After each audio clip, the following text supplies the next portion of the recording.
Welcome again to our lesson.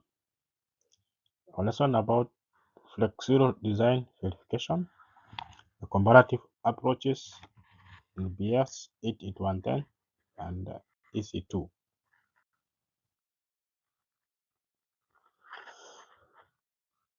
Flexural design verification of reinforced concrete members in Eurocode and BS 88110 shares a similar limit state philosophy, but their differences is in their loading factors, material safety parameters, and the specific stress block assumptions. So essentially, they have a similar design philosophy, but they differ in partial safety factors, material safety factors, and stress block assumption, which is usually designed to determine uh, moment of resistance of a section. So generally, flexible design verifications involves one, ultimate limit state verification, two, substability limit states verification, and the three, detailing and minimum requirements. So these three are the ones that entails flexible design verifications, which we are going to study in this lesson. So let's start with ultimate limit state verifications. Ultimate limit state verification its goal is to ensure the design moment MED does not exceed the design moment resistance MRD. So in ultimate limit state verification, first of all, we have to understand the strain stress assumptions. To understand the difference in stress distributions for compressed concrete, most commonly the simplified rectangular stress block for BS 81110 and AC2 is used. You're also going to see ductility limit, how Eurocode ensures ductility limits are not exceeded. So to ensure a ductile failure, which essentially is a yielding of steel before concrete crushing, both Eurocode 2 and the BS 81110 limits the depth of the neutral axis. So by limiting the depth of the neutral axis, it ensures that a ductile failure is achieved, which essentially means during failure mode, steel yields before concrete crashes. So understanding their differences in the limits of the depth, the neutral axis is critical, and this will help when you're transitioning or when you're adopting Eurocode. So it's good you understand the differences between BS 81110 and AC2 and how they limit the stress block and how ductility failure is achieved.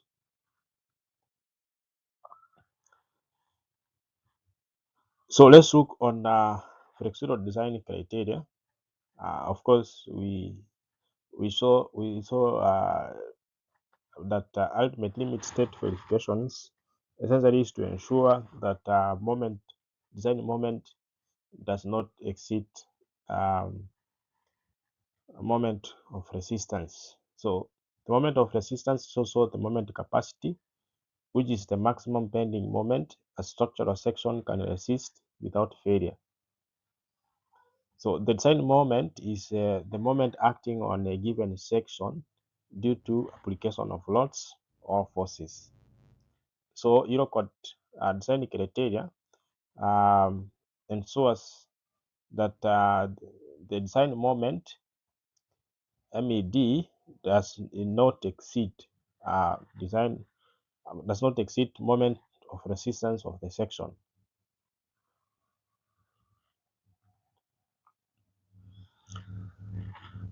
So it's very crucial to ensure that structural safety is achieved to prevent failure modes such as cracking, yielding, or crashing. So when this criteria is achieved, in that case, you are ensuring that failure mode is being prevented, which necessarily include cracking, yielding, uh, so that uh, your design remains within acceptable safety measures. So let's look on the concept of neutral axis. Um, when you look on this picture and illustration here, so we have an horizontal line, an imaginary horizontal line here. So if this is a beam section, this is a beam section, then we have uh, at the bottom we have some forces, at the top we have some forces, and now there is a line in between them called the neutral axis. So the neutral axis is the line within a beam where strain is zero, dividing tension and the compression zone. So the neutral axis divides uh, the compression zone and the tension zone. So compression zone located at the top of a beam under gravity loading where concrete is squeezed, resisting compressive stresses. So at the top, uh, the concrete section is being squeezed. Now, when being squeezed, this section is resisting these compressive forces. So the tension zone is located at the bottom of the beam where concrete is pulled apart because concrete is weak in tension. This zone requires steel reinforcement to carry load. In some cases, there is a reverse of zones. For example, cantilever, stroke continuous beams. For continuous beams and cantilever, over supports of uh, of um, of beams, internal beams, or in cantilever beams, the top acts as a tension zone due to hogging, and the bottom becomes the compression zone. So at the supports of beams or a cantilever, the top now becomes a tension zone, and then the bottom becomes a compression zone. So for columns, which are purely supporting axial loads, the entire column is in compression. So if the column is supporting purely axial loads, then the entire column is in compression. If it's loaded eccentrically, one side experiences tension and the other side experiences compression.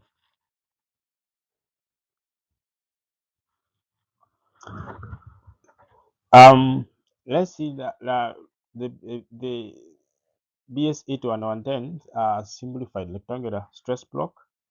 And then later on we see 8 BS Eurocode 8 Eurocode 2, the stress block, and see how they differ uh, between the two.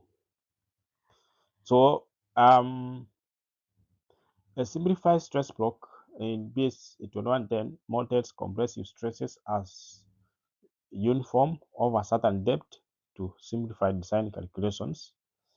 So the stress block assumes 0.45 FCU stress over 0.36 XU depth, where XU is the neutral axis depth.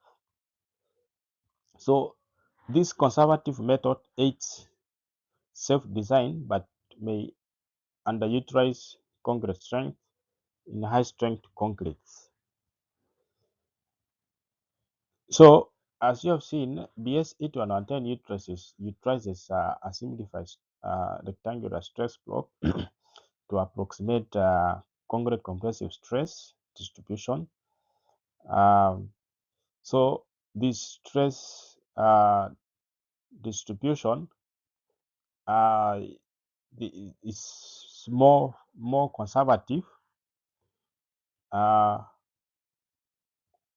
which sometimes underutilize the strength of the concrete, especially if you are using concrete of high strength.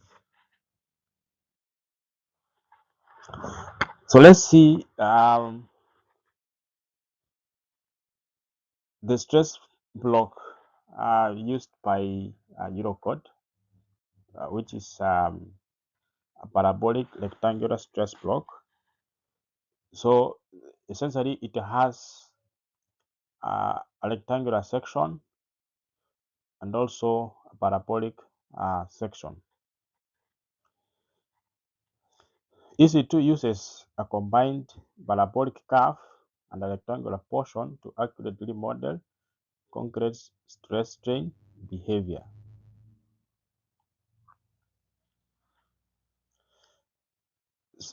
So combining a rectangular stress block on the parabolic curve represents actual concrete stress strain behavior when you combine the parabolic and rectangular. This model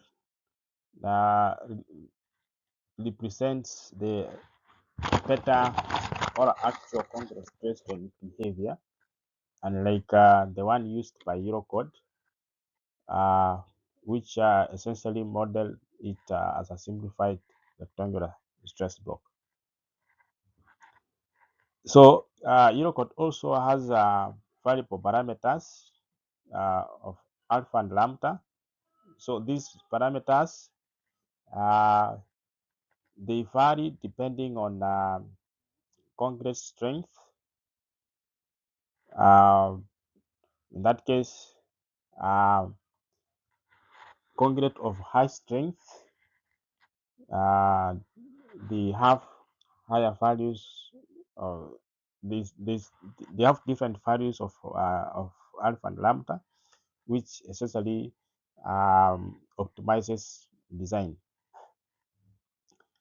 So this model improves moment capacity predictions, especially for higher strength concrete compared to BS 81110. So this is the simplified stress block for Eurocode.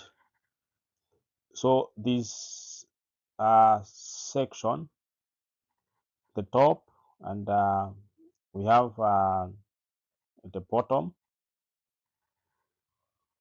and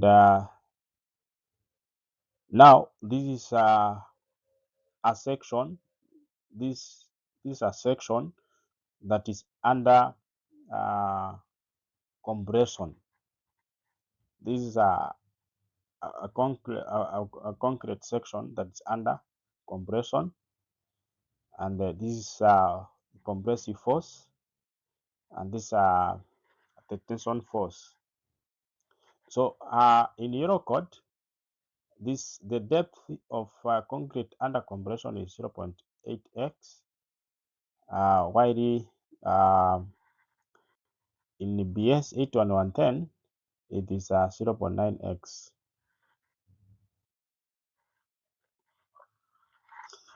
So let's see a simple P moment scenario. We have a simple P moment scenario which we're going to see, and this simple moment scenario will help us understand how the lever arm, the distance between the two opposing forces is calculated. So the bending moment is resisted by an internal pair of equal and opposed forces separated by a distance known as lever arm. Commonly we call it Z. The steel reinforcement pulls to resist the stretching at the bottom, while the concrete pushes to resist the squeezing at the top. So these are the two opposing forces in a concrete section under loads. So to achieve equilibrium and to ensure the section remains in equilibrium, and the sum of horizontal forces must be zero. So the forces at the top which are resisting the squeezing of concrete, and the sum of forces at the bottom which are resisting the pulling apart of concrete. So taking moment at the centroid of FC, the centroid of the moment resisting the pulling apart of concrete, the moment of resistance will be given by this formula. So this is the formula that will help us, or helps in calculating moment resistance, and also calculating the lever arm which is set. So let's see how the moment resistance is calculated in Eurocode. Then maybe we see the difference in a BS 81110. So this is now the moment which this is the formula of calculating the moment which we had seen earlier on. So this force, or this moment, is due to concrete under compression, and the formula of concrete under compression, this is the formula, and we said 0.8x is the depth of block, concrete block that's under compression, and we said for for BS 81110 it uses 0.9x. So the depth to neutral axis is limited to 0.45 d for concrete strength classes less than C50/C60. So for concrete less than C50/60, the depth to neutral axis is limited to 0.45 d. But for higher concrete 55, 67 or more, this depth of neutral axis is limited to 0.35 d. All so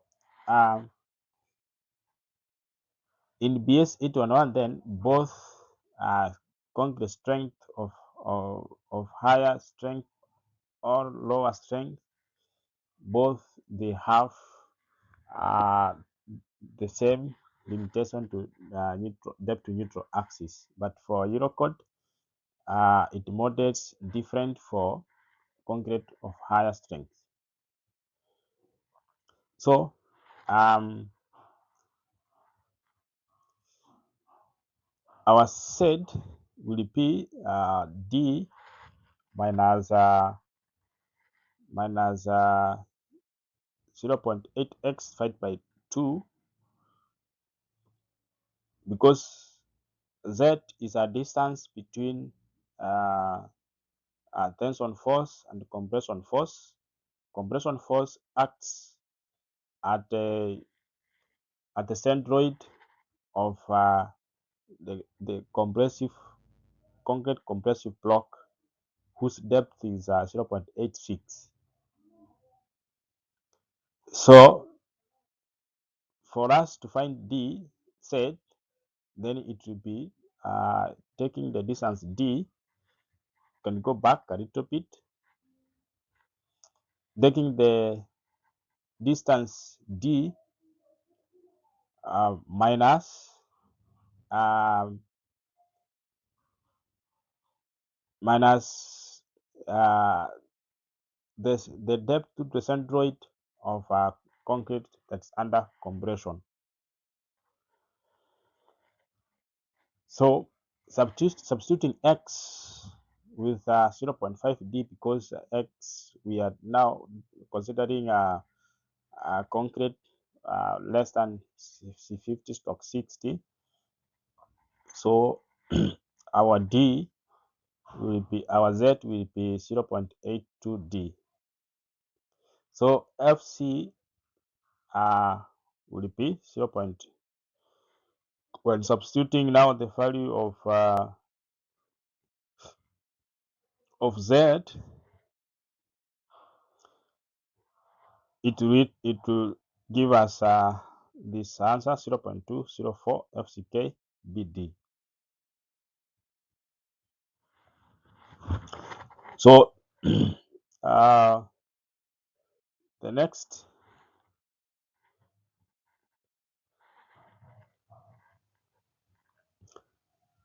is from this formula we have fz times fc times z, but we have seen fc is this one, and the z is this one. So now the final formula would be, after you multiply this one, you'll get 0.167 fck bd squared.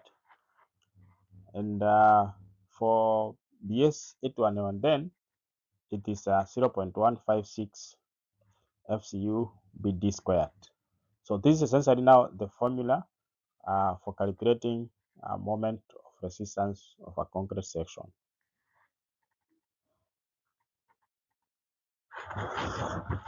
So let's see the comparative approaches of BS 81110 and EC2.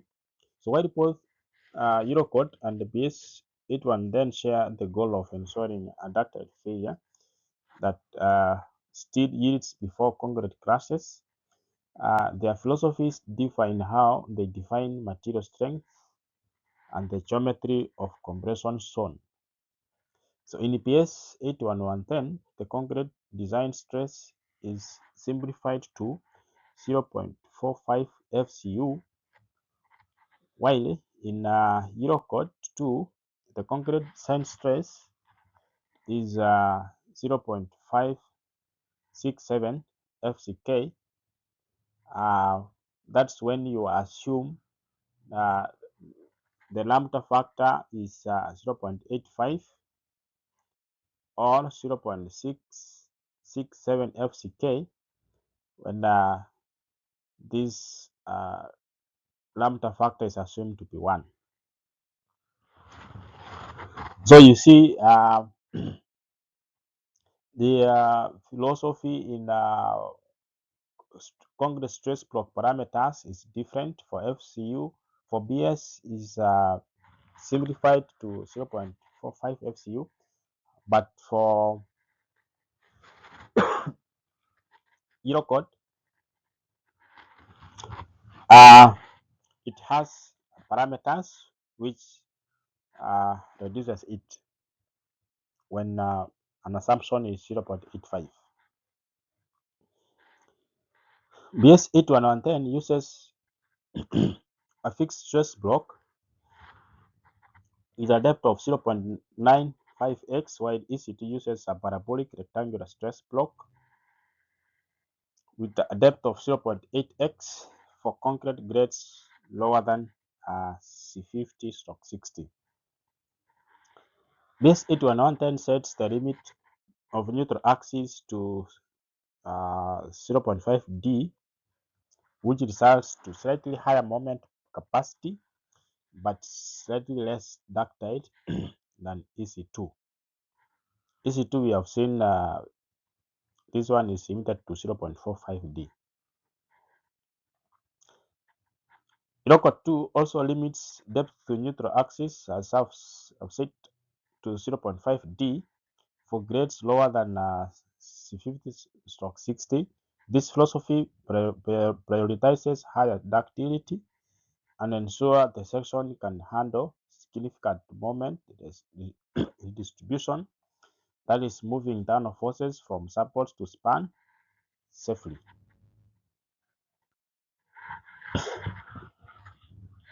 So let's see the formula of designing a single reinforced concrete beam and slab. So as we saw earlier on, the design criteria is moment of resistance of the section must be greater than design moment of the section. So Eurocode,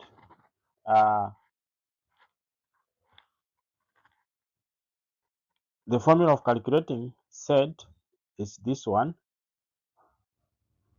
where K naught is this formula, which is a bit slightly different in terms of this parameter here from BS 8110. So for PS 8110, this parameter is K over 0.9, where K, the formula of K is the same. Now we can see how they differ slightly. So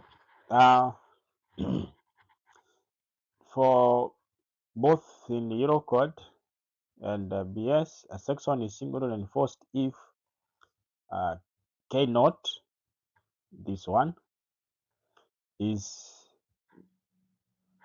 less or equal to 0.167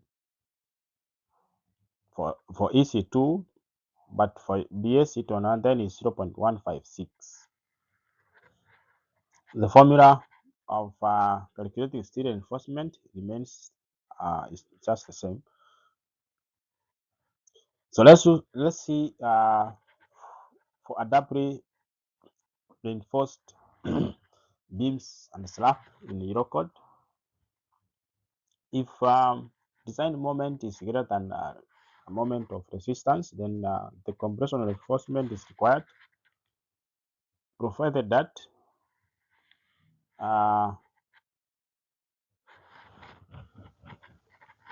D2 over X is less than or equal to 0.38, i.e. Compression still has yielded. So this one ensures this formula ensures that compression still has yielded. So where D2 is the depth of the compression steel from the compression phase.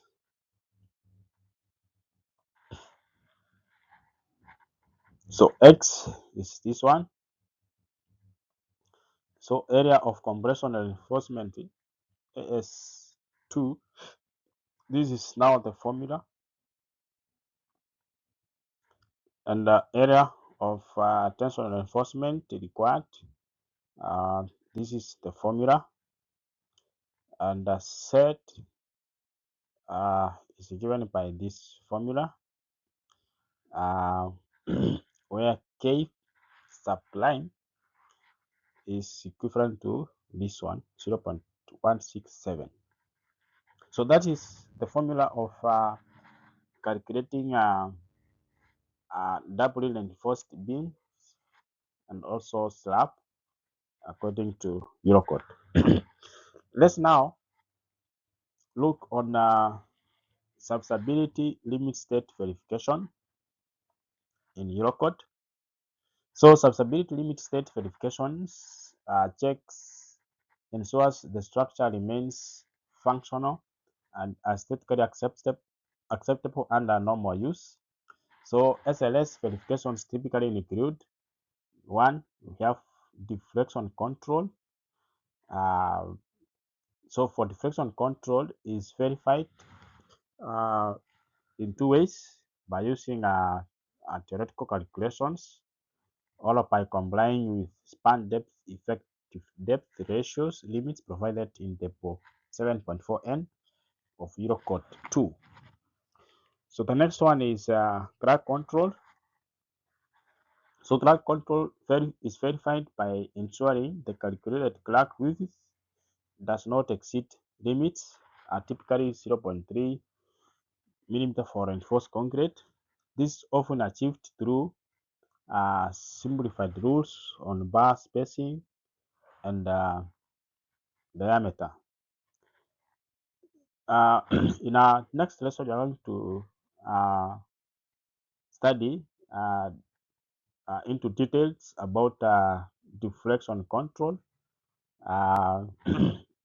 understand how both theoretical and complying to span depth effective depth ratios limits are used to verify deflection control and Eurocode, and as well as also um, on crack control, you're going to study more on it uh, so that you get to understand the formulas involved and calculations of crack according to Eurocode. So for deflection control verifications is in clause 7.4 of Eurocode 2. So EC2 focuses on whether the structure performs adequately under service conditions, such as ensuring deflection does not impair use rather than simply imposing fixed numerical limits, as is in the case with BS 81110. So Eurocode is more concerned about performance rather than fixing numerical limits. So because of this, EC2 allows designers to justify serviceability using more refined analytical or numerical methods. This flexibility can result in large allowable deflections when the performance criteria are still met. So there are two methods for checking deflection in Eurocode 2. Method A, simplified method, which is span depth check, and is it in clause 7.4.2 alongside the post 7.4. This is the simplified and the most commonly used method in practice. You also have method B, which is detailed deflection calculations. That's it from clause 7.43. So this method is used when the simplified method fails. If this method has failed, then you resort to now actual calculations of deflection. It's also used when beams are long and shallow. So in that case, if the beam is long and shallow, then automatically the span depth effective limits will fail. And then in that case, require you to use detailed calculations to calculate actual deflection of that beam. Also, it's used when cracking behavior is critical in the design of the member. And finally, used when finishing materials are sensitive, such as tiles, partitions. So if the finishing materials are so sensitive, in that case, it requires you to use this detailed uh, calculation to find the actual deflection. So, as we have seen, method A is best for preliminary design, non-critical members, and when only conservative assumptions or limited data are available. For the detailed analysis or detailed calculations for deflection checks required for complex or high risk structures, long spans, or unique materials needing time dependent effects modeling. modeling. Uh, so the criteria for you to decide whether you're using method A or method B is to consider project complexity, the risk level, the span length, and the material uniqueness helps you in selecting the appropriate method you want to use. So if in your project it's a bit complex with long spans and the risk level is high, then it's recommended to use a detailed analysis to calculate actual deflections. So method A yields safe but conservative results. Detailed analysis enables optimized evidence-based design because you are going to calculate the actual uh, deflection. In that case, it will guide you or in deciding your design. So our last part in Flexural design verification is detailing and the minimum requirements. So the core objectives for Eurocode detailing is to ensure structural integrity, durability, and fire resistance through standardized reinforcement arrangements. So the primary references for Eurocode detailing is section 8, which involves detailing of reinforcement, that is uh, anchorage, labs. So that's where you find this requirement. Section 9 is now detailing of members. So let's see on minimum requirements for concrete cover. That is how you determine concrete cover. Cmin plus this one. Essentially, this part is typical 10 millimeters. So minimum cover is a maximum of cmin bin, this one and this one, which we can get them from clause 4.4.11. It's calculated for cmin bin. This is a bond requirement, usually equal to bar diameter. So this one is equal to bar diameter. Cmin durability depends on exposure classes such as XC1, XC3, and the structural class. So this one you going to derive it from the table, which has the exposure classes and the structural class. Then we have cmin fire. This for fire resistance requirements. So the maximum of them is now the cmin, which then you add with 10 to get your nominal cover. So for detailing of beams, that's clause 9.2. Minimum reinforcement for beams is a maximum of this one 0.26 FCTM FYK, BTT,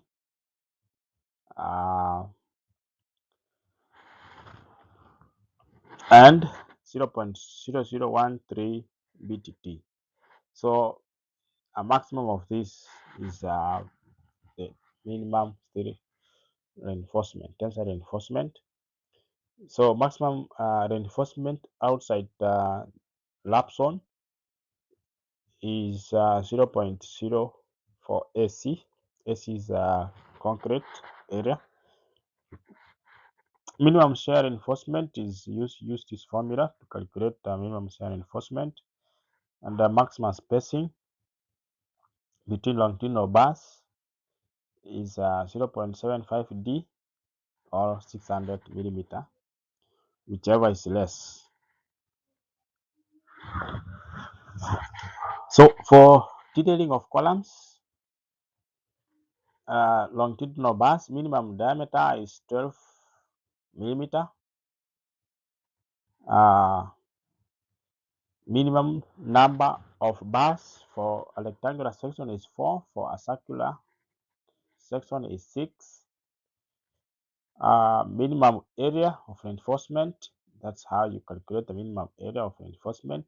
The maximum of this is the minimum area, and the maximum area is 0.04 AC, but at lapse zones is 0.08 C, the double of this.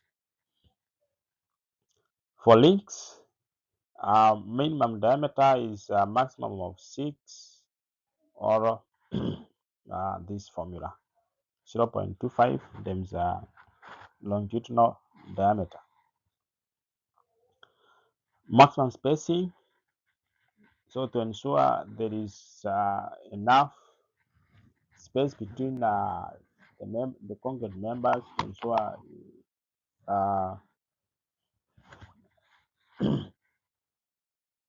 Eurocode detailed requirements achieved. So it's the minimum of this one, 20 times longitudinal diameter, the width of the section, or 400, whichever is less.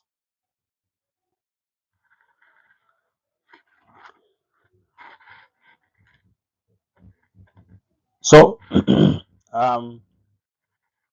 the picture here shows part of detailing requirements in Eurocode.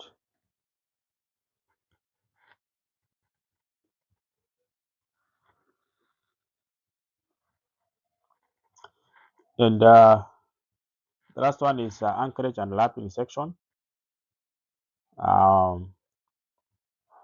So when bending the bar, the Eurocode has some specifications. The mandate diameter, which is the diameter of the cylindrical tool used to bend the reinforcement pass. So in order to avoid damage to the bar during bending, the mandate diameter for bars less than 16,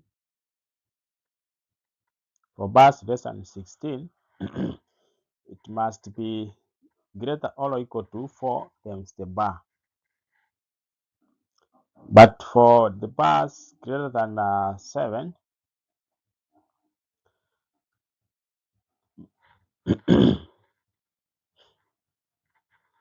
the minimum mandate diameter is 7 times the bar diameter. So this is the formula for calculating design lap, of which you're going to